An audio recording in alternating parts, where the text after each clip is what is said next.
You know what? If you believe it, it seems true. How often have we said, "That's the way I am," or "That's the way it is"? Those specific words are really saying that that's what we believe to be true for us. Usually, what we believe is only someone else's opinion we have incorporated into our belief systems. No doubt, it fits right in with all the other things we believe. Are you one of the many people who will get up in the morning and see that it's raining and say, "Oh, what a lousy day"?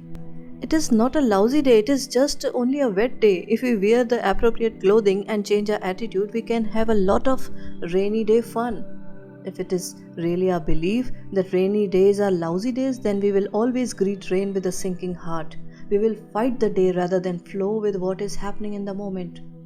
If we want a joyous life, we must think joyous thoughts. If we want a prosperous life, we must think prosperous thoughts. If we want a loving life, we must think loving thoughts. If we want a healthy life, we must think healthy thoughts. Whatever we send out mentally or verbally will come back to us in like form. As I have said many times, that each moment is a new beginning. I repeat, the point of power is always in the present moment. You are never stuck. This is where the changes take place, right here and right now in our own minds. It doesn't matter how long we have had a negative pattern or an illness or a poor relationship or a lack of finances or self hatred, we can begin to make a shift today. Your problem no longer needs to be the truth for you. It can now fade back to the nothingness from whence it came. You can do it. Remember, you are the only person who thinks in your mind. You are the power and authority in your world. Your thoughts and beliefs of the past have created this moment, and all the moments up to this moment. What you are now choosing to believe and think and say will create the next moment, and the next day, and the next month, and the next year. Yes, you. I can give you the most marvelous advice coming from my years of experience. Yet you can continue to choose to think the same old thoughts. You can refuse to change and keep all your problems with you. You are the power in your world. You get to have whatever you choose to think. This moment begins the new process. Each moment is a new beginning, and this moment is a new beginning for you right here and right now. Isn't that great to know? This moment is the point of power.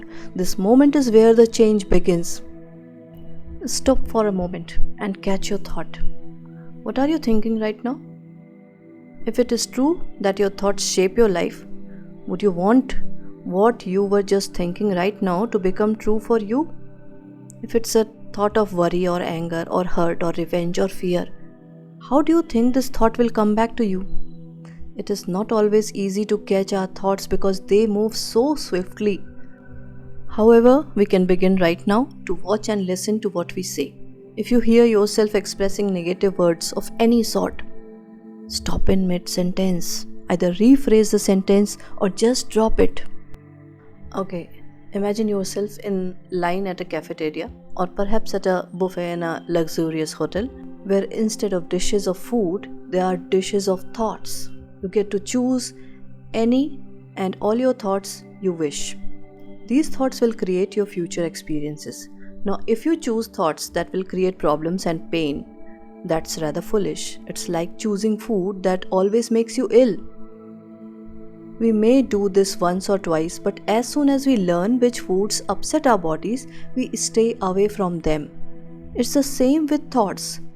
Let us stay away from thoughts that create problems and pain. We all know very well that our minds create our future.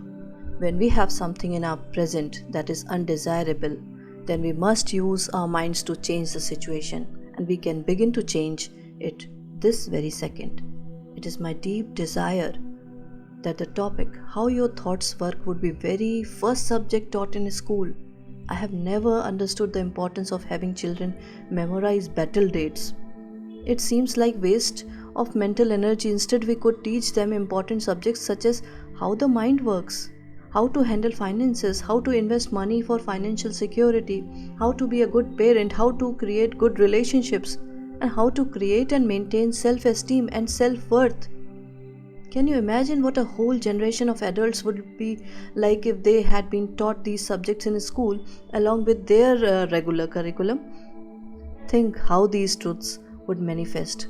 We would have happy people who feel good about themselves. We would have people who are comfortable financially and who enrich the economy by investing their money wisely. They would have good relationships with everyone and would be comfortable with the role of parenthood, and then go on to create another generation of children who feel good about themselves. Yet, within all this, each person would remain an individual expressing his or her own creativity. So, there is no time to waste.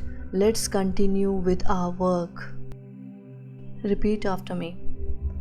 In the infinity of life where I am, everything is perfect, everything is whole, and everything is complete. I no longer choose to believe in old limitations and lack. I now choose to begin to see myself as the universe sees me, perfect, whole, and complete. The truth of my being is that I was created perfect, whole, and complete. I will always be perfect, whole, and complete. I now choose to live my life from this understanding. I'm in the right place at the right time, doing the right thing. All is well in my world. All is well.